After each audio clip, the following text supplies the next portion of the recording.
ഒരിക്കൽ മരണവും ന്യായവിധിയും ദൈവം നിശ്ചയിച്ചു. ദൈവ മുൻപിൽ നിൽക്കുമ്പോൾ നീ മറുപടി പറയേണ്ടതുണ്ട്. ദൈവ മുൻപിൽ നിൽക്കുമ്പോൾ നീ മറുപടി പറയേണ്ടതുണ്ട്. കർത്താവിന് എനിക്ക് ഏറ്റവും പ്രിയപ്പെട്ടവരെ, 76 സങ്കീർത്തനം അതിൻ്റെ 1 മുതലുള്ള വചനങ്ങളെ നമുക്ക് വായിക്കാം. ദൈവം യഹൂദായിൽ പ്രസിദ്ധനാകുന്നു, അവൻ്റെ നാമം ഇസ്രായേലിൽ വലിയതാകുന്നു. അവൻ്റെ കൂടാരം ശലേമിലും അവൻ്റെ വാസസ്ഥലം സിയോനിലും ഇരിക്കുന്നു. അവിടെ വെച്ച് അവൻ വില്ലിൻ്റെ മിന്നുന്ന അമ്പുകളും പരിചയും വാളും യുദ്ധവും തകർത്ത് കളഞ്ഞു. ശാശ്വത പർവ്വതങ്ങളെക്കാൾ നീ തേജസ്സും മഹിമയും ഉള്ളവനാകുന്നു. ധൈര്യശാലികളെ കൊള്ളയിട്ട് അവർ നിദ്ര പ്രാപിച്ച് പരാക്രമശാലികൾക്ക് ആർക്കും കൈക്കരത്തില്ലാതെ പോയി. യാക്കോബിന്റെ ദൈവമേ, നിന്റെ ശാസനയാൽ തേരും കുതിരയും ഗാഢനിദ്രയിൽ വീണു. നീ ഭയങ്കരനാകുന്നു. നീ ഒന്ന് കോപിച്ചാൽ തിരുമുമ്പാകെ നിൽക്കാവുന്നവർ ആര്? സ്വർഗത്തിൽ നിന്ന് നീ വിധി കൽപ്പിച്ചു, ഭൂമിയിലെ സാധുക്കളെയൊക്കെയും രക്ഷിപ്പാൻ. ദൈവ ന്യായവിസ്താരത്തിന് എഴുന്നേറ്റപ്പോൾ ഭൂമി ഭയപ്പെട്ട് അമർന്നിരുന്നു. മനുഷ്യന്റെ ക്രോധം നിന്നെ സ്തുതിക്കും നിശ്ചയം. ക്രോധശിഷ്ടത്തെ നീ അരക്കി കെട്ടിയിരിക്കുന്നു. നിങ്ങളുടെ ദൈവമായ യഹോവയ്ക്ക് നേരുകയും നിവർത്തിക്കുകയും ചെയ്യുവിൻ.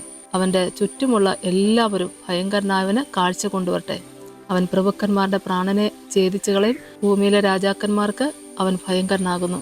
ദൈവവചന ഭാഗത്തെ നമ്മൾ നോക്കിയാൽ ദൈവം യഹൂദായിൽ പ്രസിദ്ധനാകുന്നു, അവന്റെ നാമം ഇസ്രായേലിൽ വലിയതാകുന്നു. അത്യുന്നതനായ ദൈവത്തിന്റെ നാമം വാഴ്ത്തപ്പെടുമാറാകട്ടെ.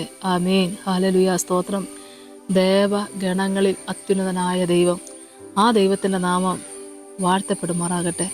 അവിടെ നമ്മളെ വചനഭാഗത്തിലേക്ക് കേൾക്കുമ്പോൾ, നീ ഭയങ്കരനാകുന്നു, നീ ഒന്ന് കോപിച്ചാൽ തിരുമുമ്പാകെ നിൽക്കാവുന്നവൻ ആര്? സ്വർഗത്തിൽ നിന്ന് നീ വിധി കേൾപ്പിച്ചു, ഭൂമിയിലെ സാധുക്കളൊക്കെയും രക്ഷിപ്പാൻ. ദൈവം ന്യായവിസ്താരത്തിന് എഴുന്നേറ്റപ്പോൾ ഭൂമി ഭയപ്പെട്ട് അമർന്നിരുന്നു എന്നാണ് വചനം നമ്മളെ കേൾപ്പിക്കുന്നത്. ഒരു ന്യായവിധിയുടെ നാളായിരിക്കുന്നത് കൊണ്ട് നമുക്കെല്ലാവർക്കും ദൈവസന്നിധി പ്രാർത്ഥിക്കാം. 11 വാക്യം പറഞ്ഞത്, നിങ്ങളുടെ ദൈവമായ യഹോവയ്ക്ക് നേരുകയും നിവർത്തിക്കുകയും ചെയ്യുവിൻ എന്ന വചനം. ദൈവസന്നിധിയിൽ നേർന്ന് പ്രാർത്ഥിക്കുക. ഈ മഹാകഷ്ടത കടന്നു വരുമ്പോൾ, അതായത് വചനഭാഗത്തെ നമ്മളെ കേൾക്കുന്നത് 9 വാക്യം, ദൈവം ന്യായവിസ്താരത്തിന് എഴുന്നേറ്റപ്പോൾ ഭൂമി ഭയപ്പെട്ട് അമർന്നിരുന്നു എന്നാണ് വചനം. ഇത് ഒരു ചെറിയൊരു ഭാഗമായി നമുക്ക് കണക്കിലെടുത്ത് പോകാനായിട്ട് പറ്റുന്നല്ല. ഇതൊരു ന്യായവിധിയുടെ കാലമാണ് ദൈവമക്കളെ. ഈ കാലങ്ങളിൽ നമുക്കെല്ലാവർക്കും ദൈവസന്നിധിയിൽ ചേർന്ന് പ്രാർത്ഥിക്കാനും അറിഞ്ഞും അറിയാതെയും വന്നു ഭവിച്ചില്ല കുറവുകളൊക്കെ ഏറ്റുപറഞ്ഞ് പ്രാർത്ഥിച്ച് ദൈവസന്നിധിയിൽ അനുഗ്രഹം പ്രാപിക്കുവാനായിട്ട് ഇടയാകേണ്ടതായിട്ടുണ്ടല്ലോ. അതുകൊണ്ട് ദൈവ ന്യായവിസ്താരത്തിന് എഴുന്നേറ്റപ്പോൾ ഭൂമി ഭയപ്പെട്ട് അമർന്നിരുന്നു എന്ന വചനം. ന്യായവിധിയുടെ നാളായിരിക്കുന്നത് കൊണ്ട് നമ്മൾ ഭൂമിയിൽ അതിൻ്റെതായ കാഴ്ചകളെ കാണുന്നു എന്ന് വെച്ചാൽ ഭൂമി അമർന്നിരുന്നു എന്ന് വചനഭാഗത്തെ കേൾക്കുമ്പോൾ പ്രകൃതിക്ഷോഭം ഏറ്റവും അധികമായിട്ട് നമ്മൾ കാണപ്പെടുന്നതും ഇന്ന് വരെ കണ്ടിട്ടില്ലാത്ത, ഈ തലമുറ കണ്ടിട്ടില്ലാത്ത അതേ അനുഭവങ്ങളാണ് ഇനി വരുന്നതും വരാനിരിക്കുന്നതും. ഈ സമയങ്ങളിൽ നമുക്ക് ദൈവസന്നിധി പ്രാർത്ഥിക്കാനുള്ള ഒരു അവസരമാണ് ദൈവമക്കളെ. ഭൂമിയിൽ അതിൻ്റെ അനുഭവങ്ങളെ കാണും. ആ ദൈവ ന്യായവിസ്താരത്തിന് എഴുന്നേറ്റപ്പോൾ ഭൂമി ഭയപ്പെട്ട് അമർന്നിരുന്നു എന്നാണ് വചനം. ഹല്ലേലൂയ. സ്തോത്രം. അത് ഭൂമിയിൽ നമ്മൾ കാണുന്ന ഈ നാളുകളിൽ ഓർത്ത് പ്രാർത്ഥിക്കാൻ നിങ്ങളുടെ ദൈവമായ യഹോവയ്ക്ക് നേരുകയും നിവർത്തിക്കുകയും ചെയ്യുവിൻ. അവൻ്റെ ചുറ്റുമുള്ള എല്ലാവരും ഭയങ്കരനായവന് കാഴ്ച കൊണ്ടുവരട്ടെ എന്നാണ് വചനം. ആരാധനയ്ക്ക് മുടക്കമില്ലാതെയും മുടങ്ങിപ്പോയിട്ടുണ്ടെങ്കിൽ അതിനെല്ലാം ദൈവസന്നിധിയിൽ ഏറ്റുപറഞ്ഞ് പ്രാർത്ഥിച്ചുകൊണ്ട് ആരാധനയ്ക്ക് യോഗ്യനായ കർത്താവിനെ ആരാധിച്ചും ഇനിയുള്ള കാലം ജീവിക്കുന്നതും മരിക്കുന്നതും ക്രിസ്തുവിന് വേണ്ടി മാത്രമായി തീരുവാൻ കർത്താവ് ഒരുക്കട്ടെ. ദൈവമക്കളെ, ഇത് ഏറ്റവും അധികം നമ്മൾ ഒത്തിരി കൂടെ ദൈവത്തോട് അടുക്കേണ്ടതായ നാളുകളാണ്. എന്തും വരട്ടെ എന്ന് നമ്മൾ വെച്ചാലും ദൈവമക്കളെ, വരുന്നതൊക്കെ നമുക്ക് സഹിക്കാൻ പറ്റാവുന്ന കാര്യങ്ങളായിരിക്കില്ലല്ലോ. നമുക്ക് മാത്രമാണെങ്കിൽ സാരമില്ല എന്ന് വെച്ച് നമ്മൾ സ്നേഹിക്കുന്നവരെ, നമുക്ക് വേണ്ടപ്പെട്ടവരൊക്കെ നമ്മുടെ കൺമുന്നിൽ നമ്മൾ വളരെ ഒരിക്കലും പ്രതീക്ഷിച്ചിട്ടില്ലാത്ത അനർത്ഥങ്ങളിൽ പെട്ടുപോകുമ്പോൾ ഇതാരും ജീവിച്ചിരിക്കുന്ന ആർക്കും സന്തോഷിക്കാനോ സമാധാനിക്കാനോ പറ്റുന്നൊരു കാര്യമല്ല. അപ്പോൾ ഈ സമയങ്ങളിൽ ദൈവത്തോട് അടുത്ത് ചേർന്നിരുന്ന് പ്രാർത്ഥിക്കുക. ഇത് ന്യായവിധിയുടെ നാളുകൾ. ആമേ. സ്തോത്രം. ദൈവത്തോട് പറ്റിച്ചേർന്നിരിക്കുന്നത് നമുക്ക് ഏറ്റവും നല്ലത്. സർവശക്തനായ ദൈവത്തെ ആരാധിക്കുകയും വാഴ്ത്തുകയും സ്തുതിക്കുകയും ചെയ്യുക. നഷ്ടപ്പെട്ട താലന്തുകളെ തിരിച്ചെടുത്തുകൊണ്ട് കർത്താവിന് വേണ്ടി ജീവിക്കുക. ദൈവമക്കളെ, ദൈവം വരുത്തുന്ന ഈ ന്യായവിധിക്ക് മുമ്പിൽ നമ്മളെല്ലാവരും നിൽക്കേണ്ടത് കർത്താവിൻ്റെ പാദപീഠത്തോട് ചേർന്ന് നിന്ന് എല്ലാവർക്കും വേണ്ടി എല്ലാവരും പ്രാർത്ഥിക്കുക.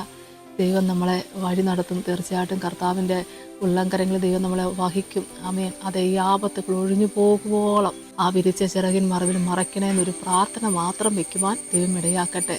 ദൈവസന്നിധി നേർന്നിട്ടുണ്ടെങ്കിൽ ആ നേർന്നത് കൊടുക്കുക, നേർന്നിട്ടുണ്ടെങ്കിൽ അത് നിവർത്തിക്കുക. സ്തോത്രമെന്ന യാഗാർപ്പിക്കുന്നവൻ ദൈവത്തെ മഹത്വപ്പെടുത്തുവാണല്ലോ. ദൈവസന്നിധി പ്രാർത്ഥിക്കാനും അനുഗ്രഹങ്ങൾ പ്രാപിച്ച് കർത്താവിന് വേണ്ടി ജീവിക്കാനിടയാകട്ടെ. നമുക്ക് പ്രാർത്ഥിക്കാം. സ്തോത്രം കർത്താവേ, കരുണാസമ്പന്നന്റെ സ്വർഗീയ നല്ല ദൈവമേ, കർത്താവിൻ്റെ തിരുസന്നിധിയിലേക്ക് അടിയങ്ങളെ സമർപ്പിച്ചുകൊണ്ട് പ്രാർത്ഥിക്കുന്ന കർത്താവേ സ്തോത്രം. ദൈവമായ കർത്താവെ, ഭൂമിയിൽ വരാനിരിക്കുന്ന അനർത്ഥങ്ങൾ എത്രയോ വലുത്. കർത്താവെ, നീ ന്യായവിസ്താരത്തിന് വേണ്ടി എഴുന്നേറ്റ് നിന്നപ്പോൾ ഭൂമി അമർന്നിരുന്ന ആ അനുഭവത്തെ കേൾപ്പിക്കുമ്പോൾ അടിയങ്ങൾ പ്രാർത്ഥിക്കുന്ന കർത്താവെ, വരുവാനിരിക്കുന്ന മഹാകഷ്ടങ്ങൾ ലോകത്തെമ്പാടും വരുന്നതായ അനുഭവങ്ങളാണല്ലോ.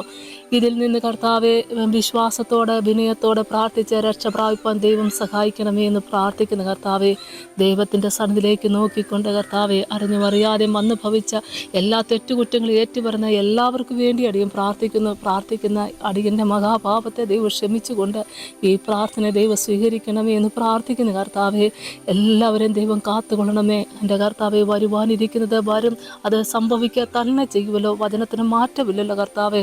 എന്നാൽ ദൈവത്തോട് അടുത്തിരിക്കുന്നത് എനിക്ക് ഏറ്റവും നല്ലതെന്ന് അനുഭവത്തിലൂടെ സാക്ഷി പറയാൻ അനേകം മക്കളെ ഒരുക്കിയിട്ടുള്ള കൃപയ്ക്കായി നന്ദിയോടെ സ്തോത്രം ചെയ്യുന്നു, സ്തുതിക്കുന്ന കർത്താവെ. ദൈവസന്നിധി നേരുകയും അത് നിവർത്തിക്കുവാനും കർത്താവ് സഹായിക്കണമേ എന്ന് പ്രാർത്ഥിക്കുന്നു.